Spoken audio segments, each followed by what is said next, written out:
हाँ ठीक है। तो कल वाले लेक्चर या जो भी लास्ट लेक्चर था, उस लास्ट लेक्चर में हम लोगों ने इंट्रोडक्शन और वर्किंग प्रिंसिपल स्लॉटर का, ठीक है, we have discuss the working principle and introduction, working principle and introduction.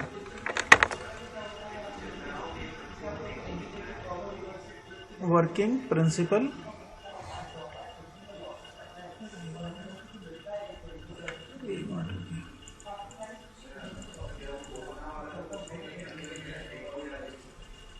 so working principle and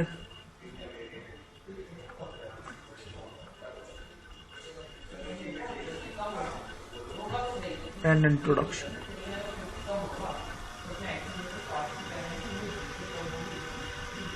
These things when we have discussed in the previous lecture. इस lecture में इसके parts and construction, जो ये चीजें हैं वो हम इसमें डिस्कस करने वाले हैं, ठीक है। देखो पार्ट्स एंड कंस्ट्रक्शन में ज्यादा डिफरेंट नहीं होगा, क्योंकि मैंने आपको बताया था कि जो वर्टिकल शेपर है, वर्टिकल शेपर को अगर आप 90 डिग्री टिल्ट कर देते हो, 90 डिग्री आप रोटेट कर दोगे, तो आपकी क्या बन जाएगी, वो प्लेनर स्लॉटर बन जाएगी। अगर ये शेपर है, शेपर और स्लॉटर, ठीक है। देखो यहाँ पे शेपर में एस आ रहा है, स्लॉटर में भी एस आ रहा है, तो याद रखना कि ये दोनों सेम रहेंगी। बस क्या होता है, अगर आप इसमें 90 डिग्री टिल्ट कर दोगे, 90 डिग्री इसको रोटेट कर दोगे, ठीक है, रोटेट कर दोगे, तो आपको क्या मिल जाएगी, स्लॉटर बन जाएगी, ठीक है। You will get slaughter if you rotate this shaper in 90 degree, ठीक है। चलिए, तो पार्ट्स जो भी होंगे स्लॉटर के वो लगभग वही रहेंगे जो पार्ट्स शेपर के हैं, ठीक है, बस, ठीक है। तो the various parts of the shaper or slotter are number 1 base या बेड, ठीक है, बेस या बेड। तो देखो इसमें बस याद रखना है, ये जो पार्ट्स शायद आई थिंक ये जो बेस लिखा हुआ है या बेड लिखा हुआ है, ये इन्होंने प्लेनर वाला लिख दिया है ना, आई थिंक प्लेनर वाला लिख दिया, तो आपको प्लेनर वाला नहीं लिखना है। इसमें क्या चेंजेस होंगे शेपर और स्लॉटर में, देखो शेपर में जहां जहां पर हॉरिजॉन्टल मूवमेंट आ रहा था ना रैम का, जहां शेपर में हॉरिजॉन्टल मोशन आ रहा था वहां पर वर्टिकल मोशन हो जाएगा, जहां पर फॉरवर्ड स्ट्रोक आ रहा था वहां डाउनवर्ड स्ट्रोक हो जाएगा, जहां रिटर्न स्ट्रोक आ रहा था वहां पे क्या हो जाएगा, रिटर्न की जगह पर रिटर्न भी लिख सकते हो या अपवर्ड स्ट्रोक भी लिख सकते हो, ठीक है। मैं दोनों चीजों को कोरिलेट कर रहा हूं, ठीक है। मैं पार्ट्स जो भी मैंने आप लोगों को स्लॉटर के बताए, शेपर के बताए थे, वो एक बार दिखा देता हूं।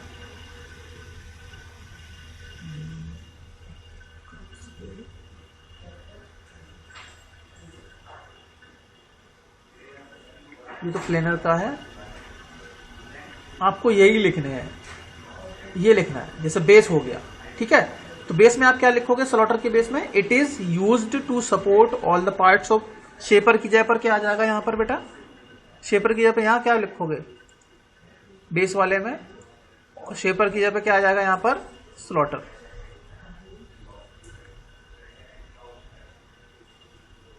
ठीक है। It is use to support all the parts of slotter, ठीक है। फिर it is made up of cast iron, खत्म, 2 लाइन में खत्म हो जाएगा, ठीक है। इसके बाद कॉलम में क्या लिखोगे, it is vertical, it is mounted on the base, बिल्कुल ठीक है, ये स्टेटमेंट सही रहेगा। It works as a housing for drive mechanism, ये भी ठीक रहेगा। It is a vertical member having, बस it is a vertical member, यहां तक सही है। और बस इसमें क्या चेंजेस होंगे, it is a vertical member having, group की जगह पर आएगा groove, GROOVE, groove at the top में नहीं होगा, बस टॉप की जगह पर groove at the left side, top left लिख देना, top left, at the top left side, top left side, ठीक है, top left side for the reciprocating ram. कैसे आएगा देखो मैं बता देता हूँ, डायग्राम में दिखा देता हूँ आप लोगों को। इसमें देखो ये कॉलम है, टॉप और लेफ्ट साइड, यहाँ पर ग्रुव कटा होगा, यहाँ पर क्या कटा होगा, ग्रुव मतलब इसमें खांचा होगा इधर इस तरीके से, स्लॉट टाइप का, यहाँ पे ग्रुव कटा होगा या खांचा टाइप का कटा होगा, जिसमें आपकी रैम क्या करेगी, रेसिप्रोकेट करेगी इन दी वर्टिकल डायरेक्शन। ये ऐड कर देना है आपको, क्या ऐड करना है, इन दी वर्टिकल डायरेक्शन, ठीक है, ये आपको ऐड कर देना। It is a vertical member having groove at the top left side for the reciprocating ram, ठीक है, reciprocating ram to reciprocate in vertical direction, to reciprocate in, ये ऐड कर देना, to reciprocate in vertical direction, in vertical direction, ठीक है, to reciprocate in vertical direction, ठीक है, या बोल सकते हो upward and downward, to reciprocate upward and downward, इतना लिख सकते हैं। Is it clear? समझ में आ गया क्या चीजें ऐड करनी है क्या चीजें नहीं? ठीक है, ये वही बता रहा हूं, आपकी जो सेपर है ना, सेपर के आपने एक बार याद कर लिए तो उसमें क्या मॉडिफाई करना है स्लॉटर के लिखने के लिए, बस वही चीजें बता रहा हूं, ठीक है। अब रैम क्या होगा, रैम के बारे में, उसमें भी रैम थी इसमें भी रैम थी, इसमें जो रैम होगी ये वर्टिकल रैम होगी, उसमें हॉरिजॉन्टल रैम थी, तो इसमें लिख दोगे क्या आप, it carries clapper box and tool head, ठीक है, ये हो जाएगा। It reciprocates in the groups, group की जगह पे ग्रुप आ जाएगा, it reciprocates in the groups of the column to provide the required motion to the cutting tool, to required motion to the cutting tool लिख देना है बस, in the cutting tool in the downward direction, in the या vertical direction, in the vertical direction. Vertical direction में cutting tool को required motion provide करने के लिए हम क्या करते हैं, जो आपकी रेसिप्रोकेटिंग रैम है उसको यूज करते हैं, ठीक है भाई, ये उसका काम होता है। मोटर, मोटर का काम क्या होता है, it provides the required power to the drive mechanism by pulley, belt etcetera etcetera, and that converts the electrical energy. इसमें और ऐड कर देना, एक और पॉइंट ऐड कर सकते हो, मोटर में ये ऐड कर देना, it converts the electrical energy, electrical energy into mechanical work, into the mechanical work. Same ही रहेगी ना? हाँ जी, मोटर तो तीनों में सेम ही रहेगी। हाँ, मोटर सेम रहेगी और यही स्टेटमेंट लिखना है, it provides the required power to the drive mechanism by belt this which convert the electrical energy into the mechanical work, ये भी और लिख देना है, खत्म रहेगा, ठीक है। अच्छा, अगला आ गया इसमें क्लैपर बॉक्स, तो इसमें क्लैपर बॉक्स नहीं होगा, उसमें क्लैपर बॉक्स नहीं है, ठीक है, तो ये वाला स्टेटमेंट नहीं लिखना है, ये वाला स्टेटमेंट उस वाले में नहीं आएगा। कटिंग टूल आएगा, बिल्कुल सेम टू सेम लिख देना है, same to same, table same to same लिख देना है, it is use to hold the work piece, it is made up of cast iron, it also includes clamping device, बिल्कुल same रहेगा। Elevating screw है ना, एलिवेटिंग स्क्रू उसमें शायद नहीं है, तो ये वाला टर्म हट जाएगा उस वाले में से, एलिवेटिंग स्क्रू हट जाएगा, ये वाला हट जाएगा, नो वाला पार्ट जो है पोर्शन टूल ये नहीं आएगा। समझ में आ गया किस तरीके से चेंज करोगे शेपर के पार्ट्स एंड कंस्ट्रक्शन को प्लेनर के सॉरी स्लॉटर के पार्ट्स ऑफ कंस्ट्रक्शन में कन्वर्ट करने के लिए, ठीक है। आई थिंक आप लोगों को क्लियर हो गया होगा अब, ठीक है ना। बेस एंड बेड, तो ये वाला नहीं लिखना, जो मैंने दोबारा से बताया वो लिखना है। Column, column it is a vertical member used to support the crown, ये क्राउन, ये मुझे लग रहा है ये प्लेनर वाले लिख दिए, तो ये वाले नहीं लिखने, जो मैंने आपको बताए थे शेपर में जो है बस वो शेपर वाले मॉडिफाई करके लिख देने हैं, ठीक है। ये हो गया कॉलम, ये वाला कंटेंट नहीं लिखना है, कंटेंट वही लिखना है जो मैंने अभी आपको मॉडिफाई कराना है, ये वाला नहीं लिखना है, ठीक है, ये वाला नहीं लिखना है, इसमें ये भी नहीं लिखना है, टूल हेड ये भी नहीं लिखना है, मतलब वो जो मैंने अभी आपको मॉडिफाई करके बताया है वही लिखने हैं, ये वाले नहीं लिखने हैं। ये शायद मुझे लग रहा है ये प्लेनर वाले लिख दिए, इसलिए थोड़ी सी दिक्कत हो रही होगी। टेबल के बारे में वो कटिंग टूल ये वही लिखे होंगे मुझे पता है। हाँ, क्रॉस स्लाइड, हाँ क्रॉस स्लाइड इसमें है, तो क्रॉस स्लाइड का काम क्या होता है, it is use to provide the cross feed, हाँ ये वाला लिख लेना है, क्रॉस स्लाइड वाला लिखना है, it is use to provide the cross feed to the table in slotter. Slotter में जो टेबल है उसको क्रॉस फीड देने के लिए हम किसका यूज करते हैं, क्रॉस स्लाइड का, ठीक है भाई, ये लिखा जाएगा। इसके बाद आपका मोटर तो मैंने बता दिया, फीड मैकेनिज्म हाँ ये ऐड करना है, सब में ही ऐड करना है, ये भी होगा शायद बता दिया होगा मैंने। फीड मैकेनिज्म नहीं है तो फीड मैकेनिज्म ऐड कर देना उसमें। It provides the required motion to the work piece और टूल, वर्क पीस और ऑफ नहीं आएगा और आएगा और टूल, ठीक है, वर्क पीस या टूल को रिक्वायर्ड मोशन प्रोवाइड करने का काम होता है। इसमें क्या होता है, electrical motor, belt, pulley, gears वगैरह ये सारी चीजें इसके अंदर आती हैं, ठीक है। इज इट क्लियर, यहाँ तक समझ में आ गया आप लोगों को स्लॉटर के बारे में? Yes sir. Yes sir. चलिए, तो स्लॉटर देखो ये यस सारी सर। चीजें, ये सारी मशीन लगभग सेम है, ज्यादा डिफरेंस नहीं है। एक बार डायग्राम आप एक दो बार बना के देखना खुद से, तो काम हो जाएगा। ठीक है, इंपॉर्टेंट क्वेश्चन है, कई बार पूछा गया है। शेपर क्या होती है, प्लेनर क्या होती है, इनके बीच में डिफरेंस पूछा गया, कई बार पूछा गया, और इससे ऑब्जेक्टिव टाइप क्वेश्चंस बनने के बहुत ज्यादा चांसेस हैं, इसीलिए आप इसको थोड़ा सा अच्छे से पढ़ना है। ठीक है, पहला एक तरफ आपको इसी तरीके से डिफरेंस लिखने हैं। तो पहला जो टॉपिक मैं बता दे रहा हूं आप लोगों को कि क्या है। इन शेपर की बात करते हैं तो it is lighter machine than planer, या लिख सकते हो this machine is lighter than planer. ठीक है, और इसमें क्या लिखोगे, this machine is heavier than, THEN नहीं आएगा, THAN आएगा यहाँ पे, इसको करेक्ट कर लेना, THAN आएगा यहाँ पे।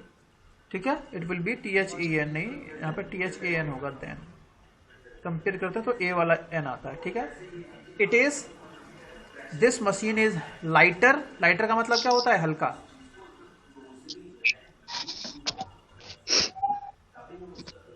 ये हल्की होती है मशीन, किससे, शेपर से। और ये कैसी होती है, हैवियर, हैवियर का मतलब भारी होती है, समझ में। तो जो शेपर मशीन होती है वो हल्की होती है, और जो प्लेनर मशीन होती है वो भारी होती है। किसके कंपैरिजन में, प्लेनर की कंपैरिजन। पहला टॉपिक, पहला समझ में आ गया डिफरेंस। पहला क्या लिखना है, it is, this machine is heavier then planar, और इसमें लिखोगे, सॉरी, लाइटर देन प्लेनर, और इसमें लिखोगे this machine is, it is heavier then shaper. पहला समझ में आ गया डिफरेंस। चलिए दूसरा देखते हैं। दूसरे में मैंने क्या बताया था, कौन रेसिप्रोकेट करता है, कौन रेसिप्रोकेट करता है, टूल। तो इसमें लिखा है tool reciprocates against the workpiece, workpiece के अगेंस्ट में कौन रेसिप्रोकेट करता है, या ओवर द वर्कपीस लिख सकते हो। किसके ऊपर, किसके अगेंस्ट काम करता है, रेसिप्रोकेट कौन करता है, टूल। तो टूल इसमें रेसिप्रोकेट करता है वर्कपीस के अगेंस्ट में, जबकि इसमें उल्टा होता है, इसमें वर्कपीस रेसिप्रोकेट करता है अगेंस्ट द टूल। इंपॉर्टेंट है, समझ में आ गया।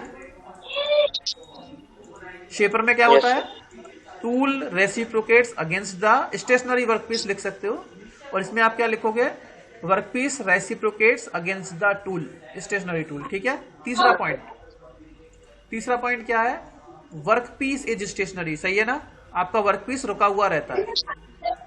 ठीक है, और इसमें कौन स्टेशनरी रहता है, कटिंग टूल। टूल की जगह पे आप कटिंग टूल लिख लोगे तो और अच्छा रहेगा, कटिंग टूल इज स्टेशनरी, इसमें आपका कटिंग टूल स्टेशनरी रहता है। ठीक है, चौथा पॉइंट, तीसरा पॉइंट समझ में आ गया आप लोगों को, tell me, is it clear to you. Yes sir. चलिए चौथा पॉइंट क्या है, it is used to do small work. मैंने आपको बताया था, प्लेनर के बारे में बताया था कि भाई जब कोई वर्कपीस, बड़े वर्कपीस होते हैं जिनको हम प्लेन नहीं कर पाते हैं, जिनकी सरफेस को फ्लैट नहीं कर पाते हैं प्लेन शेपर पर, उनको हम कहाँ पे करते हैं, प्लेनर में यूज करते हैं ना। उनकी सरफेस को फ्लैट कहाँ करते हैं, प्लेनर में। तो वही है, तो ये जब वर्कपीस आपके छोटे होते हैं, स्मॉल होते हैं, तो उनको हम कहाँ पे फ्लैट करते हैं, उनकी सरफेस को शेपर पर। जबकि अगर आपके वर्कपीस हैवी होते हैं, लार्ज होते हैं, तो उनको हम कहाँ यूज करते हैं, प्लेनर में। तो it is used to do small work, small work को करने के लिए हम शेपर का यूज करते हैं, और जब हैवियर या लार्ज वर्क करना होता है तो हम किस पर करते हैं, प्लेनर पर करते हैं। ठीक है, समझ में आ गया। Yes sir. चलिए एक मिनट और रुको। पांचवा पॉइंट इसका, point number 5, large depth of cut is not possible due to overhanging ram. ये इंपॉर्टेंट क्वेश्चन है। देखो इसमें क्या था, मैंने बताया था आप लोगों को कि अगर हम शेपर की बात करेंगे तो शेपर में क्या था कि ये आपका कॉलम होता था। ठीक है, इस कॉलम पे क्या थे, आपकी रैम यहां लगी रहती थी, ये इस तरीके से रैम लगी होती थी, है ना, ये रैम आपकी लगी है। अब ये रैम क्या करेगी, रेसिप्रोकेट करेगी इधर उधर। तो हम क्या करते हैं कि जो वर्कपीस आपका है ना, वर्कपीस, इस वर्कपीस की एक बार में ज्यादा डेप्थ नहीं काटते हैं। ज्यादा अगर डेप्थ ऑफ कट दे दोगे, मतलब एक बार में बहुत कम वर्कपीस, मतलब मेटल रिमूव करो, अगर आप ज्यादा मेटल रिमूव करोगे तो दिक्कत क्या होगी, ये जो रैम है ना वो टेढ़ी हो सकती है। ठीक है, रैम हमेशा इसमें लटकी हुई कंडीशन में रहती है, ओवर हैंगिंग कंडीशन में रहती है, जिस वजह से हम ज्यादा डेप्थ ऑफ कट इस वाले केस में नहीं दे सकते। ठीक है, समझ में आ गया ये वाला पॉइंट। क्योंकि वो एक बार में ज्यादा मटेरियल क्यों, ज्यादा थिकनेस क्यों नहीं रिमूव कर सकते, क्योंकि इसमें रैम ओवरहैंगिंग कंडीशन में रहती है, जिस वजह से लोड ज्यादा लगता है और रैम के डैमेज होने के चांसेस रहते हैं। इस वजह से हम क्या करते हैं, डेप्थ ऑफ कट इसमें कम देते हैं। तो large depth of cut is not possible in shaper because of overhanging RAM. और इसमें ऐसा कुछ नहीं होता है, उसमें रैम ओवरहैंगिंग कंडीशन में नहीं होती, इसीलिए इसमें लार्ज डेप्थ ऑफ कट हम दे सकते हैं। So large depth of cut is possible in case of planar mechanism, sorry planar, ठीक है। प्लेनर में large depth of cut possible होता है, जबकि शेपर में नहीं होता है। यहां तक आई थिंक आप लोगों को क्लियर होगा, ठीक है। पांचवा पॉइंट। छठवां पॉइंट क्या है, it generally uses single cutting tool. Shaper क्या करती है, जनरली एक कटिंग टूल इसमें यूज होता है। आपने देखा होता कि रैम जो थी शेपर की, उसमें केवल एक कटिंग टूल था, है ना, एक बार में हम एक कटिंग टूल यूज करते हैं, जबकि प्लेनर में ऐसा नहीं था। वन और more than one cutting tool can be used simultaneously. मैंने आपको बताया था, एक डायग्राम आपको दिखाया था प्लेनर का, उसमें देखो इस तरीके से बने हुए थे, साथ के साथ यहां भी बने हुए थे टूल, है ना, दिखाया था ना कि नहीं। आपके कटिंग टूल यहां भी लगे थे, दो जगह लगे थे, एक डायग्राम आप लोगों ने देखा होगा, एक में कटिंग टूल आपके यहां भी लगे थे, इस तरफ से यहां भी लगे हुए थे टूल, यहां भी लगे हुए थे, और इसमें साइड में भी लगे हुए थे। शायद आपको याद आ रहा होगा, साइड में लगे थे, याद आ रहा है कि नहीं आ रहा है। शेपर प्लेनर का डायग्राम, सॉरी प्लेनर का एक डायग्राम मैंने बताया था ऐसा। तो इसमें क्या है, एक साथ आप मतलब आप more than one cutting tool एक साथ यूज कर सकते हो, लेकिन शेपर में केवल और केवल एक बार में एक कटिंग टूल आप यूज करोगे, एक से ज्यादा कटिंग टूल आप यूज नहीं कर सकते, ठीक है। अगला क्या है, feed is given to the work piece. तो देखो शेपर में हम वर्क पीस को फीड देते हैं, कब देते हैं, रिटर्न स्ट्रोक में। जब रिटर्न स्ट्रोक होता है तब हम फीड देते हैं। तो feed is given to the work piece in the idle stroke या रिटर्न स्ट्रोक, आईडीएलई होगा, idle stroke of the ram. जबकि इस वाले केस में क्या होता है, feed is given to the cutting tool during the idle, I D L E idle और अपवर्ड, यहाँ पे इसमें अपवर्ड, सॉरी अपवर्ड नहीं होगा, आइडल स्ट्रोक होगा, idle stroke of the table, ठीक है। इसमें टेबल का जो आइडल स्ट्रोक होता है, क्योंकि आपको पता है कि इसमें टेबल रेसिप्रोकेट करती है, तो इसमें कटिंग टूल को फीड दिया जाता है और इसमें वर्क पीस को फीड दी जाती है, ये याद रखना है आपको, ठीक है जी। Is it clear to you? हाँ जी बताओ, समझ में आ गया? Yes sir. चलिए, तो ये है बेसिकली यहाँ पे दोनों के बीच में डिफरेंस। अब इसके न्यूमेरिकल हम स्टडी करेंगे कि न्यूमेरिकल किस टाइप से पूछे जाते हैं इसके शेपर के। और प्लेनर और शेपर जो भी है, वो प्लेनर, शेपर और स्लॉटर, अगर कोई भी न्यूमेरिकल आता है उसका, तो उसके लिए आपको ये फॉर्मूले लिखने हैं। इन्हीं के बेसिस पे आप को सारे न्यूमेरिकल, जितने भी न्यूमेरिकल होंगे, you can solve all the numerical on the basis of this फॉर्मूले, ठीक है। तो ये वाले फॉर्मूले जो हैं वो आपको याद करने हैं, इंपॉर्टेंट है, ठीक है। एक मिनट आप वेट करिए। हाँ। तो देखो कुछ ऐसी सरफेसेस हम जनरेट करते हैं शेपर, स्लॉटर और प्लेनर के थ्रू, ठीक है। ये ऐसी सरफेसेस देखो जिसमें ये एकदम फ्लैट सरफेस है, ये देखो इस टाइप का ग्रुप कटा हुआ है, इसमें इस टाइप का ग्रुप कटा हुआ है, इसमें इस टाइप का ग्रुप कटा हुआ है, इसमें इस टाइप का ग्रुप कटा हुआ है। तो ये सारे जो ग्रुप हैं वो आप शेपर, स्लॉटर और प्लेनर पे आप कट कर सकते हो, ठीक है। इस तरीके से देखो ये मोशन होता है, इसका इस टाइप का मोशन होता है। देखो ये आपका वर्कपीस था पहले, ये आपका कटिंग टूल था, ठीक है। ये तो कटिंग टूल एक बार में कितनी गहराई तक गया है, कितनी गहराई तक गया है, तो देखो ये गहराई है ना, इतनी एक बार में इतनी थिकनेस आपने काटी है, तो इसको हम बोलते हैं depth of cut. Yes sir. ये डेप्थ ऑफ कट हो जाएगी। ये आपका वर्कपीस है, आपका कटिंग टूल क्या करेगा, इस डायरेक्शन में रेसिप्रोकेट कर रहा है। तो देखो इस डायरेक्शन में यहां से यहां तक जब जाएगा तो ये मेटल को कट करेगा और यहाँ पे देखो एक चिप फॉर्म हो जाएगी, इस टाइप से चिप भी फॉर्म हो जाती है, इतनी ये चिप फॉर्म हो जाती है, ठीक है। वो दिख नहीं रही है यहाँ पे, चिप फॉर्म हो जाएगी आपकी, जो इसके कांटेक्ट में आती है। वैसे मैं डायग्राम चिप वाला बनाता हूँ, वो सब रहेगा। अब वर्कपीस को इधर फीड, जैसे मान लिया कि आपका कटिंग टूल यहां से यहां तक गया एक बार रेसिप्रोकेट करते हुए, तो इतनी लेयर उसकी रिमूव हो गई वर्कपीस से। अब क्या करेगा, अब क्योंकि कटिंग टूल आपका इसी डायरेक्शन में मूव करता रहेगा, ऐसे ही मूव करेगा, कटिंग टूल आपका ऐसे ही मूव करेगा कि नहीं। लेकिन हम क्या करेंगे, जब आपको ये वाली लेयर, मतलब ये वाला पोर्शन भी रिमूव करना है, कौन सा वाला, इसके इधर वाला, भाई आप यहां से यहां तक भी मटेरियल रिमूव करना चाहते हो, तो आप क्या करोगे, अपने वर्कपीस को इधर खिसका दोगे थोड़ा सा, है ना। तो फिर क्या करेगा, ये वाली लेयर रिमूव हो जाएगी, यहां से यहां तक वाली लेयर रिमूव हो जाएगी अगले बारे में। समझ में आ रहा है? तो फीड समझ में आ गई, डेप्थ ऑफ कट समझ में आ गई आप लोगों को, किस तरीके से डेप्थ ऑफ कट दी जाएगी। ये डेप्थ ऑफ कट हो जाएगी, ये इस तरीके से कटिंग हो रही है, इधर आपको फीड दी जाएगी, ये आपका वर्क पीस है। ठीक है, देखो मैं दोबारा से समझा देता हूँ। देखो इनिशियली मान लिया कि ये पूरा वर्क पीस था आपका, यहाँ पे पूरा वर्क पीस था एकदम। ठीक है, तो हमने क्या किया, मैंने आपसे बोला कि भाई ये जो ऊपर वाली सरफेस है यहाँ थोड़ी सी वेवी है, ऐसे देख रहे हो ना, ऐसे करके घूम रहा है, लहर आ रही है इसमें, मतलब यहाँ पर पूरी हल्की सी क्या है, रफनेस है, और हम चाहते हो इस रफनेस को दूर करना, तो हमें क्या करना है, एक लेयर पर्टिकुलर मेटल की रिमूव करनी पड़ेगी ऊपर वाली साइड से। तो हमने एक कटिंग टूल लिया, वो कटिंग टूल को हमने यहाँ पे दिया और इतनी डेप्थ ऑफ कट दे दी, इतनी डेप्थ ऑफ कट दे दी, यहाँ से यहाँ तक इतनी डेप्थ ऑफ कट दे दी हमने, मतलब ये वाली यहाँ से यहाँ तक की ये डेप्थ ऑफ कट दे दी, मतलब एक बार में इतनी थिकनेस आपको रिमूव करनी है इतनी। तो आपका कटिंग टूल जब यहाँ से यहाँ तक जाएगा तो इतनी थिकनेस रिमूव कर देगा कि नहीं कर देगा, और जैसे ही रिमूव करेगा तो नीचे वाली जो सरफेस होगी फिर आपको एकदम फ्लैट सरफेस मिलेगी, मिलेगी कि नहीं मिलेगी? Yes sir.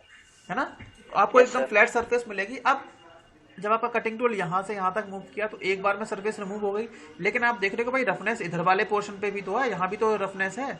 फिर हम क्या करेंगे, अपने वर्कपीस को थोड़ा सा इधर फीड कर देंगे, तो आपको वर्कपीस को फीड देनी पड़ेगी शेपर में, और आपका कटिंग टूल यहाँ से यहाँ तक कट कर देगा, तो फिर वापस जाएगा तेजी से लौट के। जैसे ये वापस जाने वाला होगा, आपका उठ जाएगा वर्कपीस थोड़ा सा, ये कटिंग टूल थोड़ा सा उठ जाएगा, तो फिर जब ये सब आपका वर्कपीस इधर आएगा, तुरंत से आपका मटेरियल जो है वो कटिंग टूल, क्योंकि ये वाली लेयर इधर आ चुकी होगी और ये वाला पोर्शन यहाँ आ चुका होगा, दोबारा से आपका कटिंग टूल जाएगा और इस लेयर को दोबारा से रिमूव कर देगा, इस लेयर को क्या करेगा, दोबारा से रिमूव कर देगा। ठीक है, तो this is the basic concept how the shaper just work. ठीक है, चलिए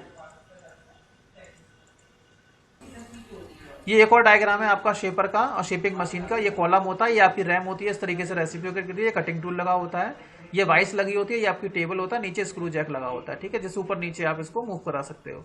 ये आपकी कटिंग टूल होता है, ये वर्कपीस है, वर्कपीस इस जॉ में फिक्स होता है, तो जब ये कटिंग टूल इधर रेसिप्रोकेट करेगा तो यहाँ से मटेरियल को रिमूव कर देता है। ठीक है, तो ये डेप्थ फीड दी जाती है इधर टेबल को, और ये ऊपर नीचे कटिंग टूल को, ये टूल हेड होता है, यहाँ पे डेप्थ और फीड ये अलग अलग दी जाती है। ये डिपेंड करता है कि आप शेपर की बात कर रहे हो या प्लेनर की बात। ये देखो, ये मैं आपको बताने वाला था कि क्लैपर बॉक्स का काम क्या होता है ना। क्लैपर बॉक्स का काम क्या होता है, देखो जब ये कटिंग करता है, जब ये कटिंग करता है आपका वर्कपीस है, ये यहाँ से यहाँ तक की एक लेयर रिमूव कर दी तो ये चिप फॉर्म हो गई। जब ये जाता है तो कोई दिक्कत नहीं है, लेकिन जब ये रिटर्न होके आएगा, ये तो फॉरवर्ड या कटिंग स्ट्रोक हो गया, लेकिन जब ये रिटर्न होकर के आता है तो देखो ये जो टूल है, ये जो क्लैपर बॉक्स है, इस कटिंग टूल को थोड़ा सा ऊपर की ओर लिफ्ट कर देता है। देखो यहाँ पे है ना, इस तरीके से लिफ्ट कर देता है, तो क्या होगा कि ये जो सरफेस रिमूव होने के बाद आई है, ये आपका कटिंग टूल इसके कॉन्टेक्ट में नहीं आ पाता है। पहले आपकी वर्कपीस की सरफेस यहाँ थी, कटिंग करने के बाद यहाँ पहुंच गया, है ना। तो जब ये कटिंग टूल वापस आएगा तो ये क्या करेगा, क्लैपर बॉक्स इसको थोड़ा सा कटिंग टूल को लिफ्ट कर देगा। लिफ्ट करने से क्या होगा कि ये वाली सरफेस जो है वो कटिंग टूल के कांटेक्ट में नहीं आती और इसकी क्वालिटी मेंटेन रहती है। ओके, समझ में आ गया? यस। अब जैसे ये है आपकी, ये पूरी एक प्लेट मैंने मान ली है, ठीक है। ये प्लेट इसकी विड्थ W है, ये लेंथ इसकी L है, यहां से यहां तक को हम फीड बोलेंगे, F बोलेंगे, इतने mm फीड दी है हमने, ये टोटल विड्थ है। ठीक है, तो कितनी बार हमें अपने शेपर को घुमाना पड़ेगा, कितने स्ट्रोक की जरूरत पड़ेगी, तो देखो एक बार में आप इतने mm रिमूव कर रहे हो, ठीक है, टोटल इतने mm रिमूव कर रहे हैं, तो कितने स्ट्रोक की रिक्वायरमेंट है वो हम कैलकुलेट कर लेंगे। किस तरीके से मैं आपको भी एक डायग्राम बनाकर बताऊंगा। ये थोड़ा सा प्लेनर मशीन का डायग्राम आप देख सकते हो। ये आपकी ये देखो वर्टिकल क्रॉस रेल हो गया, ये हॉरिजॉन्टल क्रॉस रेल हो गया। एक साथ दो टूल भी लगा सकते हो, एक टूल भी लगा सकते हो, हॉरिजॉन्टल कंडीशन में भी टूल आपके रह सकते हैं। ठीक है, यहाँ पे कटिंग टूल लगा दिया। ये देखो टेबल इतनी बड़ी है, ये बेड जो है इसके ऊपर टेबल माउंटेड है, ये टेबल है, तो ये टेबल, ये जो बेड है, इस बेड में देख रहे हो ना, ये साइड में लाइनिंग्स बनी होती है, ये लाइनिंग दिख रही है ना, यहाँ से यहाँ तक लंबी जा रही है, लाइनिंग्स जा रही है कि नहीं, ये गाइड वेज है। इन गाइड वेज में आपकी जो टेबल है, ये वाली टेबल जो दिख रही है, ये वाली, ये रेसिप्रोकेट करेगी इधर उधर, इधर उधर, इतनी लंबी होगी। तो ये आपका प्लेनर का डायग्राम और अच्छे से समझ पा रहे हो 3D में। ठीक है, ओके। ये डायग्राम आप देख सकते हो, ये स्लॉटर का है, तो इसमें आपका कटिंग टूल नीचे की ओर स्लाइड करता है ना। कटिंग टूल ये टूल होल्ड होता है यहाँ पे, तो ये नीचे की ओर स्लाइड करेगा, तो देखो एक बार में जब ये ऊपर से नीचे जाएगा तो ये स्लॉट कट जाएगा इस तरीके से। ठीक है, चलिए तो अब कुछ इंपॉर्टेंट फॉर्मूले हम देख लेते हैं, क्या क्या है क्या क्या नहीं है। देखो मान लिया कि ये आपका वर्कपीस है, ठीक है। वर्कपीस अभी मैं सामने से दिखा देता हूं आप लोगों को, बना करके एक बार पूरा डायग्राम बना देता हूं, मैं साइड में बना देता हूं तो सही रहेगा। ये वर्कपीस,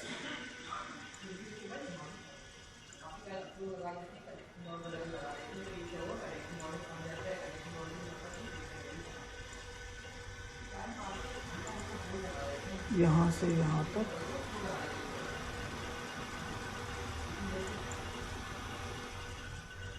यहाँ से यहाँ तक,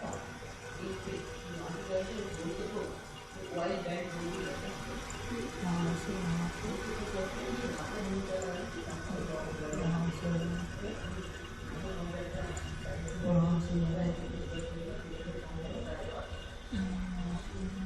और हो गई।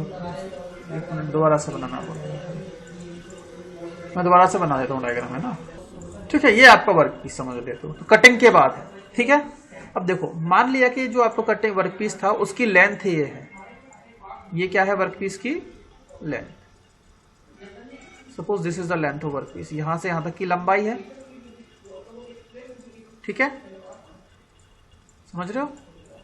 This is the length of the work piece. Yes sir. अब मैं इसको सामने से बना देता हूँ, छोटा सा डायग्राम यहाँ बना देता हूँ। मान लीजिए टेबल है आपकी, तो ये इसकी लेंथ हो गई, यहां से यहां तक की इसकी लेंथ हो गई। Suppose this is the length of this work piece. लेकिन आप मुझे एक बात बताइए कि जब ये वर्क पीस मशीनिंग होगी इसकी, तो क्या आप अपने कटिंग टूल को यहां पर रखोगे क्या, या थोड़ा बहुत क्लियरेंस प्रोवाइड करोगे? टेल मी, कौन है भाई? गाना सुनने का मन हो रहा है क्या? बताइए, आप मुझे बताओ, क्या अपने कटिंग टूल को आप यहां पर रखोगे या थोड़ा सा क्लियरेंस प्रोवाइड करके रखते हो? बताइए, टेल मी। चलिए, फॉर्मूले ना हम नेक्स्ट वाली क्लास में डिस्कस करेंगे, ठीक है। ये फॉर्मूला, ये सारा जो है वो अगली वाली क्लास में डिस्कस करेंगे, ठीक है। चलिए, ओके, ये वाली क्लास हम यहीं फिनिश कर देते हैं।